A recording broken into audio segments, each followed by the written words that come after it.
In this video, I'm going to teach you how to perform my top 3 shoulder mobility exercises so that you can free up your motion, eliminate aches and pains, and get back to making pain-free gains. But first, how do you know if you have a shoulder mobility problem? Well, first, I want you to find a wall, stand up against it like so. Place the elbows just beneath the shoulders and see, can you turn the arms outward and get the forearms and wrists flush with the wall? From there, slide the arms up into a Y and pull back down into that W position. See if you can do this without the wrists popping up and without the ribs flaring.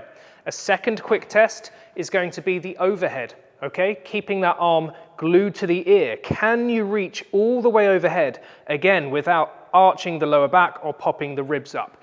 Those are 2 quick tests that are much harder than they look, and most people are going to really struggle to do that well. So what gives? Well, one of the main culprits is our lifestyle. We spend so much time hunched over phones and laptops.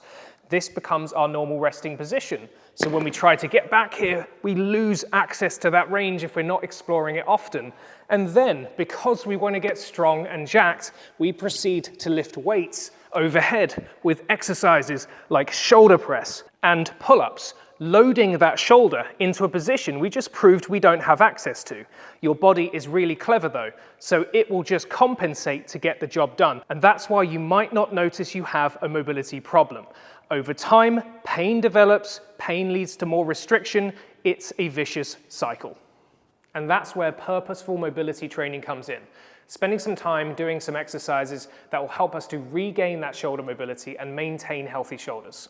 So we're going to focus on 3 exercises today. 1 for the upper back, 1 for the scapula or shoulder blades, and 1 for the true shoulder joints. And that's because the shoulder is a collection of joints, and all those joints need to have full mobility for the shoulder to function well.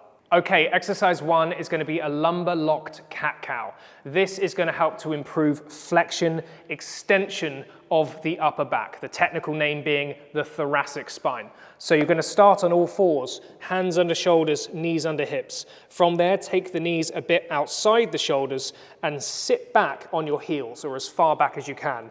Then just position your hands a little bit closer to your hips. So this is your start position. The idea being that the lumbar spine is relatively locked, so we can focus on driving motion into the upper back.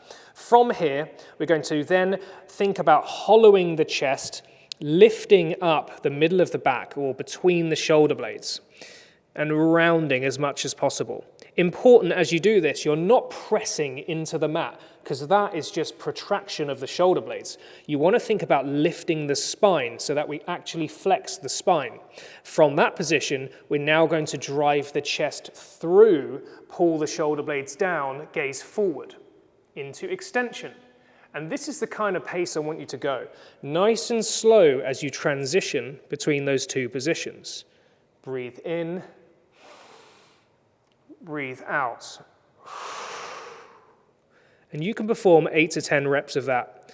Each rep, you should find that you have access to a little bit more range of motion.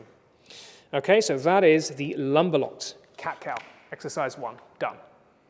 Exercise 2, Scapula CARs. We're going to free up those shoulder blades. CARs stands for controlled articular rotations, which is a fancy way of saying we're going to do a nice, big, smooth, circular motion. Think about those shoulder blades gliding on the rib cage like this, okay? Now, these are very humbling. They look way easier than they are. It's all about body control. So I'm going to do it in a tall kneeling position and double arm. You can repeat that, or you can do this in standing if it's more comfortable for you.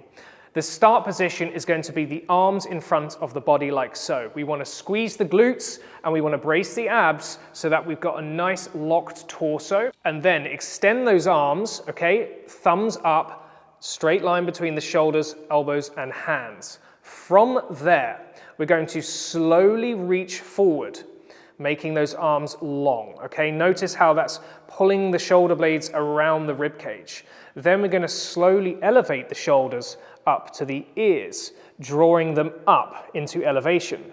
Then we're going to pull those shoulders back towards the midline of the spine. making them short. That is retraction. And then we're going to slide those shoulder blades down away from the ears into depression.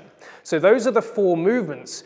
And I want you to think about keeping those arms nice and straight, as if you're balancing a glass of water that cannot spill anywhere.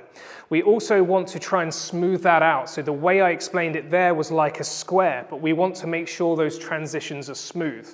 Let's do that again. We're going to slowly reach and lift, then pull back and down. And we want to practice that both ways. Lift, slowly reach, shoulders down, shoulders back. The 2 movements that people struggle with the most here are retraction and depression. When you depress the shoulders, you should feel the lats engaging under your armpits. Okay, again, looks really easy, but it's really hard if you practice it really slowly and smoothly without bending the elbow, without bunching up at the neck, keeping the head fixed, keeping the torso fixed, really isolating that shoulder blade. Okay, so practice that both ways. That is scapular CARs.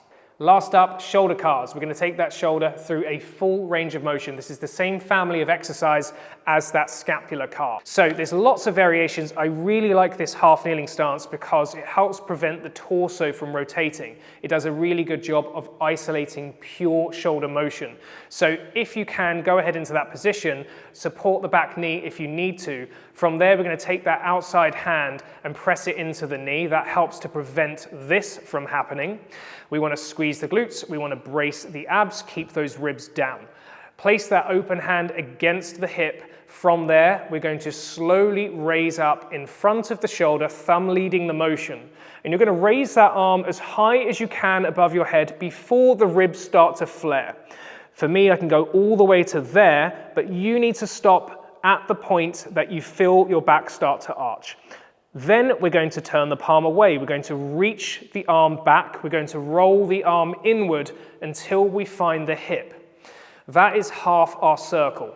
Then we're going to square up that palm to the wall behind us, press into extension. You will feel your triceps kicking in hard. Keep the chest up. From there, open the palm, lift the arm overhead, and then bring it back down to your side.